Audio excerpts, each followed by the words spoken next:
안녕하십니까 동역자 여러분.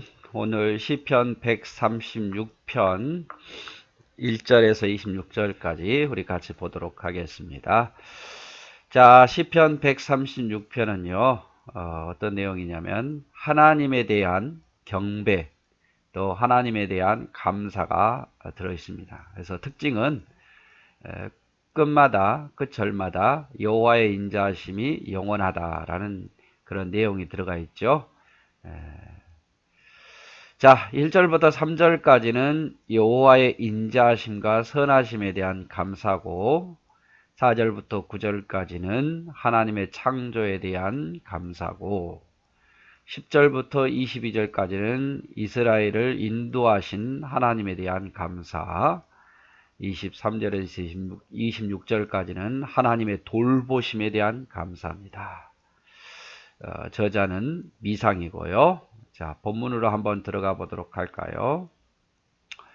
여호와께 감사하라. 그는 선하시며 그의 인자하심이 영원함이로다. 핵심이죠. 여호와께 감사하십시오. 왜? 그분은 선하신 분이고 그분은 인자하심은 영원한 분이다. 우리가 하나님을 생각할 때 무서운 분, 또 뭐 심판하시는 분, 이렇게만 생각해서는 안 돼요. 죄인들은 당연히 무서워하겠죠. 그러나 하나님의 백성들은 무서움, 두려움보다는 하나님은 선하신 분이고 인자하심이 풍성하신 분이라는 것을 기억해야 됩니다. 보통 자녀들이 부모를 언제 무서워합니까? 언제 피하고 싶어 합니까? 잘못했을 때. 그런데 자녀가 그렇지 않으면 부모를 무서워할 이유가 없지요. 부모를 사랑하고 부모를 존중하게 돼 있는 거죠. 그와 마찬가지로 하나님은 선하시고 인자하심이 영원하기 때문에 하나님께 감사하라 이 말이죠. 자, 신들 중에 뛰어나신 하나님께 감사하라. 그 인자하심이 영원함이로다. 이제 그 인자하심이 영원함이로다 라는 것은 계속 나오니까 굳이 뭐 강조하지 않겠습니다.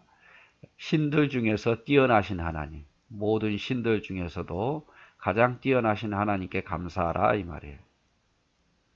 주들 중에 뛰어난 주께 감사하라. 주인 중에서도 가장 뛰어난 주인 되신 하나님께 감사하라. 뭐 하나님 외에 다른 주인이 없고 하나님 외에 다른 신은 없어요. 그러나 보통 사람들이, 다른 민족들이 신이라는 것을 섬기고 또 자기의 주인을 섬기는데, 그런 의미에서 비교할 수 없을 만큼 하나님은 뛰어나신 분이다. 그러므로 감사하라 그 말이죠. 첫 번째는 그분의 선하심, 인자하심이 뛰어나기 때문에 감사하고, 모든 신들 중에, 모든 주들 중에 뛰어나신 분께 감사하라 그 말이죠. 자, 홀로 기이한 일을 행하신 이에게 감사하라. 홀로 큰 기이한 일. 창조주 하나님이죠. 누구도 할 수 없는, 말씀으로 세상을 창조하신, 홀로 큰 기이한 일을 행하신 이에게 감사하십시오. 자, 지혜로 하늘을 지으신 이에게 감사하고, 땅을 물 위에 펴신 이에게 감사하고, 큰 빛들을 지으신 이에게 감사하고, 해로 낮을 주관하게 하신 이에게 감사하고, 달과 별들로 밤을 주관하신 이에게 감사하라 이렇게 표현하고 있습니다. 그래서 창조주 하나님, 홀로 큰 기이한 일을 행하신 분, 창조하신 하나님, 그 하나님께 감사하라 그 말이에요. 하늘도 지으시고 땅을 물 위에 펴시고 또 큰 빛을 지으시고 해로 낮을 주관하게 하시고 달과 별들로 밤을 주관하게 하신 창조주 하나님께 감사하라 이렇게 표현을 하고 있습니다. 그리고 10절에는 애굽의 장자를 치신 이에게 감사하라. 또 애굽에서 이스라엘 백성을 인도하신 하나님, 11절에 이스라엘을 그들 중에 인도하여 내신 하나님께 감사하라.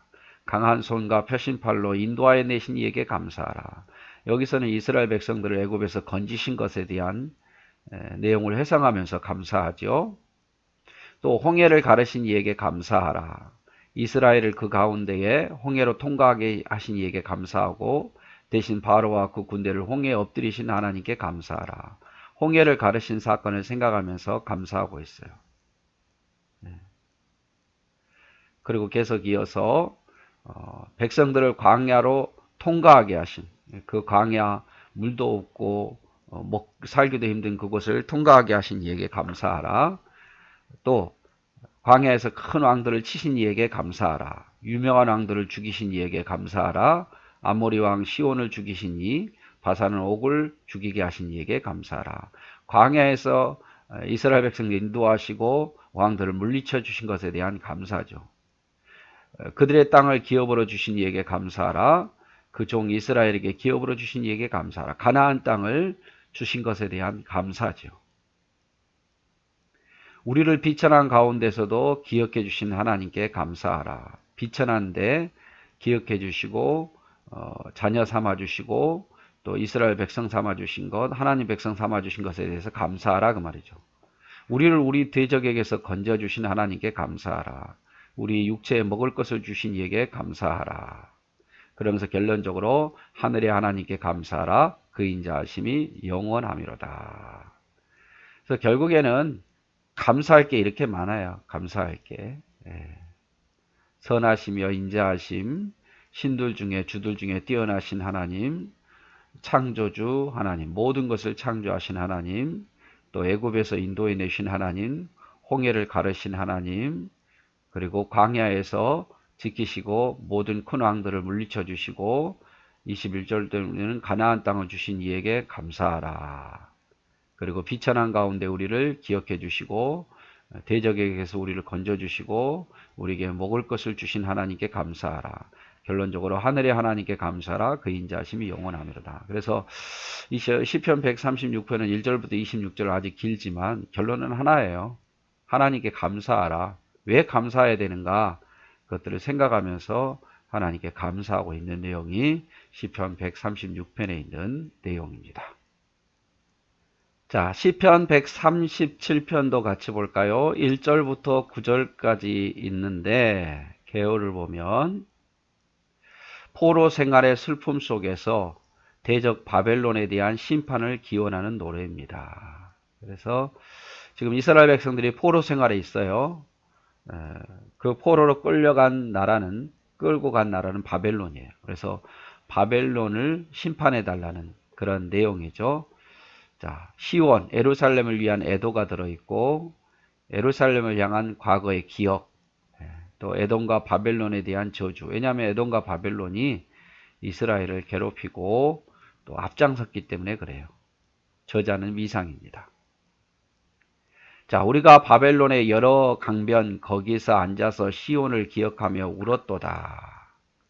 그 중에 버드나무에 우리가 우리의 수금을 걸었나니 이는 우리를 사로잡은 자가 거기서 우리에게 노래를 청하며 우리를 황폐하게 한 자가 기쁨을 청하고 자기들을 위하여 시온의 노래 중 하나를 노래하라 함이로다.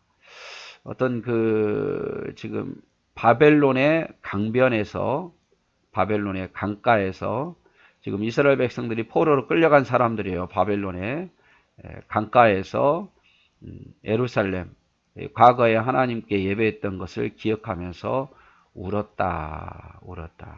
지금 그렇게 할 수가 없잖아요. 자유도 없고. 왜 이스라엘 백성들이 포로로 끌려간 이스라엘 백성들이 강변에 있었겠습니까? 어떻게 보면은 바벨론 사람들의 핍박으로부터 피해서 아무도 없는 곳에서 하나님께 기도하고 있는 장소. 강가에서는 사람이 안 살 거 아니에요.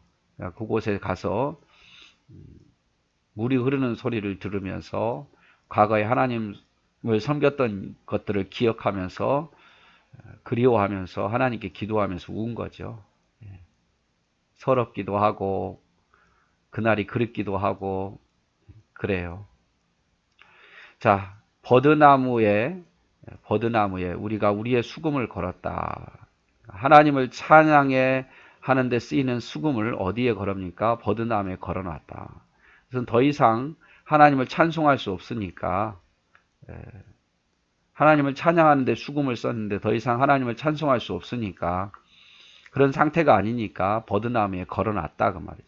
그러니까 하나님을 찬양하는 일을 그렇게 쓰는 수금을 더 이상 쓸 수 없어서 멈추었다 이 말이에요. 그런데 이는 우리를 사로잡은 자가 거기서 우리에게 노래를 청하며 우리를 황폐하게 한 자가 기쁨을 청하고 자기들을 위하여 시온의 노래 중 하나를 노래하라. 포로로 사로잡은 그 바벨론 사람들이 그 수금을 가지고 우리를 위해서 노래하며 우리를 기쁘게 하라 이렇게 요청한 거예요. 야, 너 악기 잘한다며 해봐. 야, 한마디로 말하면 우리의 흥을 돋워봐. 야, 유행가 한번 그걸로 연주해봐. 이렇게 말한 거죠.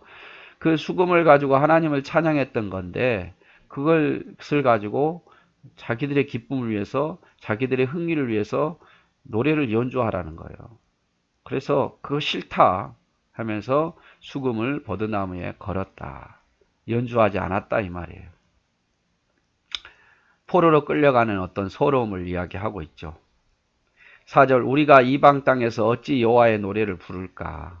이제 이유가 나오죠. 이방 땅에서 여호와의 노래를 부를까? 예루살렘아 내가 너를 잊을진데 내 오른손이 그의 재주를 잊을지로다. 나는 이 사람들을 위해서 흥을 위해서 수금을 타고 노래를 부르는 것을 안 하겠다. 차라리 그럴 것 같으면 내 재주를 잊어버리겠다. 내 이 악기 다루는 이 기술을 안 하겠다 이 말이에요.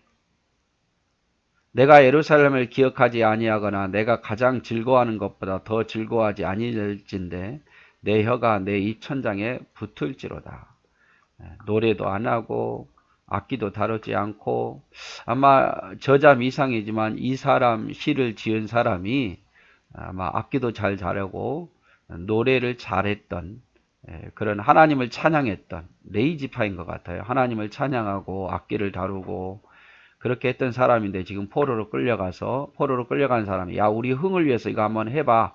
악기를 타봐. 노래를 해봐. 그러니까 안 하겠다 그 말이죠. 내 혀가 입천장에 차라리 붙어버리기를 원하고 내 재주를 차라리 잊어버렸으면 좋겠다 이 말이죠. 7절 여호와여 예루살렘에 멸망하던 날을 기억하시고 에돔 자손을 치소서.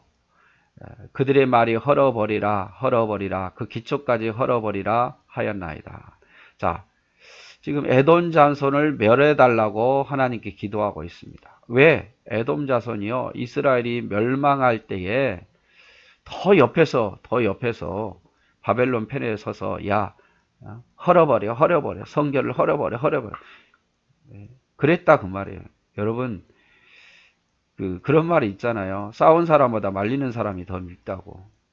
바벨론이 쳐들어왔을 때 바벨론 편에 간사하게 붙어가지고 이스라엘 멸망시키라고 성전을 헐으라고 했던 자손이 에돔 자손이에요.